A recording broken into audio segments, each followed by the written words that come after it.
Hi guys, so this is going to be part 3 of our asset beginning to end creation set of videos. This one's just going to be basically applying the texture to the model and like texturing it in Photoshop. So I guess the first thing to do, in the last video we unwrapped it all.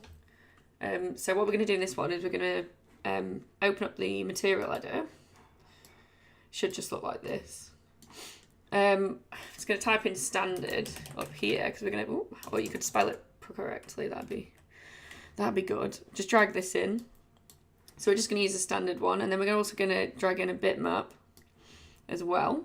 You can right click and do this, but you know, I'm just doing it this way. I'm going to remember where I've saved everything. I think it's in scenes, yeah. And I'm going to open the UVW that we rendered out in the last video. Cool. I'm going to just apply that to the diffuse there and making sure I've got this selected. I'm going to right click and assign material to selection. So you can see at the moment it's all just gone grey. Well, that's good because it's just the grey parts of the UVW are now showing on there. What I am actually going to do is I've opened it in Photoshop already and I've saved it as a Photoshop file. And what I'm going to do is I'm going to change this here. If I open it up, I'm going to change the bitmap here to the Photoshop version and use that option, collapsed all layers. And the reason I'm doing that is this way, as I edit it in Photoshop and I click save, it'll apply the changes to the model. So if I've done done a texture in a funny place, it'll show me straight away. It just saves a bit of time, so you don't have to keep opening up Max again and checking everything, or Marmoset, whatever your renderer is basically. But if you're doing this in college, it'll be 3ds Max obviously, because we don't quite have all the tools that we would like. Anyways, moving swiftly onwards. So I'm going to open up the UV in Photoshop. I've actually spent a bit of time doing this, so the video isn't like too long, but I'm going to talk you through everything that I've done and kind of make it like a texturing tutorial, but not really going like, I'm not going to just do it as we go. I've just kind of organised everything. So the first thing that I do when I open up a UVW is just block out colour basically on top of everything. And that's just so it makes it easy for me to understand what all these kind of grey little boxes are. So like I know that these brown bits are wood, and I know that this kind of grey bit's going to be the steel or the iron or whatever. I'll start off with how I textured the wood. So what I first started off by doing is applying this wood texture over the top. I usually don't use a direct texture like that. I usually put one on and then set it to like 50 or 60 and then add detail on top of it, just because it stops it from looking kind of like, I don't know, it stops it from looking too unrealistic. But you can obviously, if you're not that good or you're not as comfortable in hand painting on textures, you could just use the texture like that. You may have to play around with the levels in Photoshop, which is basically how bright the whites are and how dark the blacks are in these kind of little ruts, because it can look a little bit jarring because that's a very kind of high contrast picture. So I'm just going to set that back to 50 because that's what I had set it to. And the website that I get the textures from is literally just called textures.com. All of these textures are royalty free, and you log in here and you can get a free student account, and I think you can get 17 credits a day, and each kind of like each image that you download is about 1 credit each, I think. So as you can see, I've downloaded this one. I've got 13 credits left over there. So I downloaded a couple today, but yeah. So from here, you just go on to, you just go on to nature or wood. Even you go into wood and then I just found one that didn't have too much detail in, basically, because you can add your own in later. So with that in mind, the first step was basically overlaying this over the areas that I've already decided are wood. Later on, I do the bottom bit. But that's the first step. The next bit I usually do is what I'm going to do is I'm going to turn this off, because I always work, because this is a barrel, each of these lines signifies an edge of the barrel, so where one plank is going to be. So these white bits down the middle, I know that I'm going to have to add darkness in there so that it doesn't look like the barrel's just made of one giant piece of wood. It's going to be individual planks. So because this is set to 50 anyway, I can apply that over the top, just kind of take it down, and so I can see the kind of grain behind it. But I'm just now going to, then I work on top. So I've added in, down each of these lines, let me zoom in a smidge. Down each of these lines, I've just literally got the pen tool, and using shift, just kind of, that is drawing straight onto a layer that I did not mean to do. I'll just add a new one up here. I've literally just gone in with a dark brown and gone down all of these individually, depending on where it is. This one I forgot to straighten up in the unwrap, so I kind of had to just do that by hand like that. But that, obviously I went through all of that and I ended up with something like this. Do remember to do these edges here, or else you'll get one kind of unseamless bit. You'll get a double plank at the end. So if you just use kind of like a dark brown there. Next, what I did, now that that's kind of back on, I can put this block back on the background because we don't really need to see where those lines are anymore. Next, what I do is I add in the shadow. So this technique, basically what I did for this one is I've just used this detail layer. I've duplicated it, which is, it's just the layer with the line art. I've duplicated it, right clicked, and got onto blending options. And so there's this kind of option down here called outer glow. And if I just reset it to the default, it adds kind of like a white glow around the edge of it. But you can use this to create shadows. So you just set that down to black. Change the blending mode to darken. And you can just kind of like play around with the size. You put the size up a bit, take the spread up a little bit, and just play around with this basically until you get something that looks like that. But yeah, so that's how I did that kind of like really quick shading down the edge. You can do this on any kind of like any stroke that you've done. So you could draw like a swirl and it would add a defined shadow around the edge. So that's a really good tool to be using while you're making your textures, because you need to draw in your own shadows. You can't just rely on like the mapping process. You do have to draw in your detail to really kind of bring it to life. And I think this extra bit on top here is just I added even more detail in. And what I'm going to do is I'm just going to save this real quick and show you what I mean by it updating in Max. So this is without the rest of the detail on, but if I open up 3ds Max now, it should, in theory, have I done it on the right one? Oh, no, I've not uploaded the right one, so I'll just go through that again. Yeah. Open, assign material to selection, show in, where is it? Why can I not find this whenever I need to? Show shaded material in viewport, there. So there we go. Sorry that took so long. So if I just close this again. Yeah, you do need to click show shaded material in viewport, it will just look grey. But as you can see, if I turn off edged faces, because we're not working on modelling at the moment, you can see that it's starting to add a bit more depth to it. At this point though, I decided that the lines down the middle where the individual planks weren't quite defined enough, which is why I added in another kind of teeny tiny black line down the middle. So if I save that again, you'll see what I mean. And then open it. There you go. So obviously this time it's a little bit more detailed and it looks like the planks are individual. So that's always good. The next part is I moved on to the metal. And again, I started with a kind of like a metal sheet texture. And that was just, where is it? Just a bare kind of steel texture, I guess. And I've got this seamless one. I tiled it a couple of times and tiled it across so that the scrapes and stuff in it weren't too big. compared to the grain of the wood.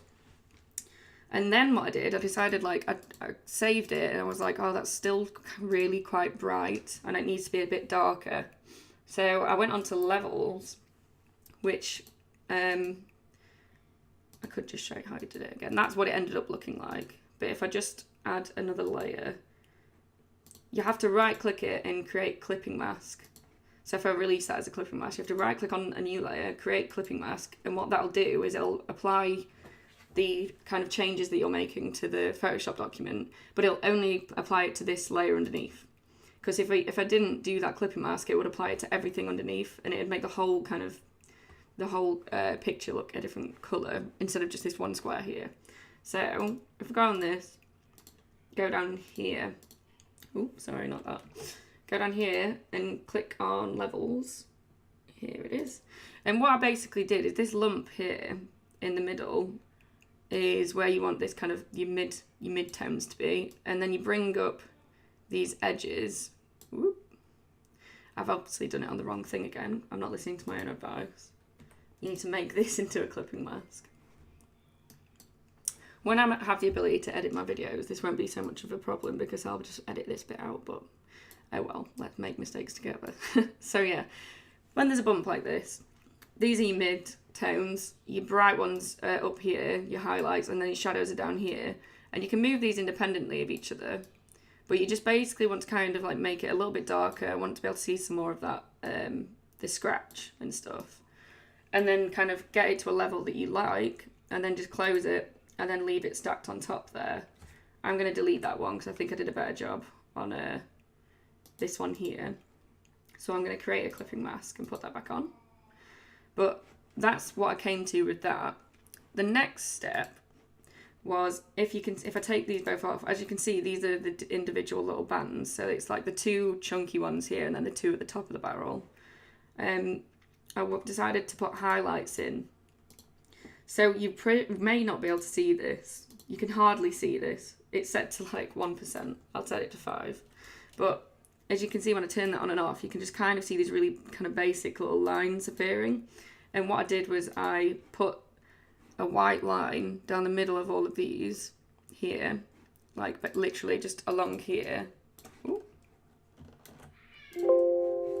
Literally just put a line along here but white, and then I changed the layer mode to screen, and then I took the opacity down quite a bit.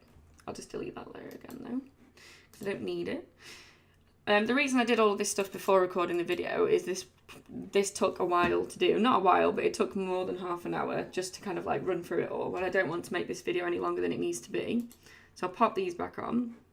The next step after the highlights was to add in some shadows. So again, I turned off these ones here, and I made sure the shadows were basically, this is the middle part of the band, or the ring that's going around, and then these two lines here, and these two lines here are the bit that we've beveled and kind of extruded out. So this is this top bit, and these are the bits that are further back. So they need to be in shadow. So that's why we've added shadow onto the top like that. I'm kind of getting this kind of stripy pattern now. The next thing I decided it needed was rivets. So this is a texture that I've just got off the texture website again. I found this yellow, well, orange texture here. Let me just wait for it to load. And I took the colour out of it, which is, I just made it grayscale basically in Photoshop. And then I just copied and pasted the rivets along. And I think I set them to, where is it? I set them to an overlay. So I put it on, if I put it on normal, you'll see that they look a bit strange because they're obviously grayscaled because they used to be orange. But if I just set it to an overlay, it usually kind of makes it blend in much better. Then the next part was adding in even more shadow, like we did with the wood up here. So if I pop this solid thing back on, you'll be able to see now, if I save, that this middle part is coming together much nicer again. So you've got the shadows in at the top and the bottom here. It is going to be really blurry looking at it in 3ds Max because I've not rendered it out. I'm not going to render it out because there's no need, because I'm just showing you guys how to do it basically. But you can click the render button up here and it'll show you a much more detailed version. But you guys can just look at it when you put it into Unreal or Unity instead. The next part is this top bit here. So what I did for that top bit is I kind of waited until I'd finished this, the barrel sides up here. And I used the same texture again, set it to 50%. I think I'm going to change that to 60 though, just because it is nice with a bit more detail. And then went in, added the lines down the middle of the planks so that they were matching to these ones up here. And I added in the same shadows by using the outer glow, but with darkness and a black colour.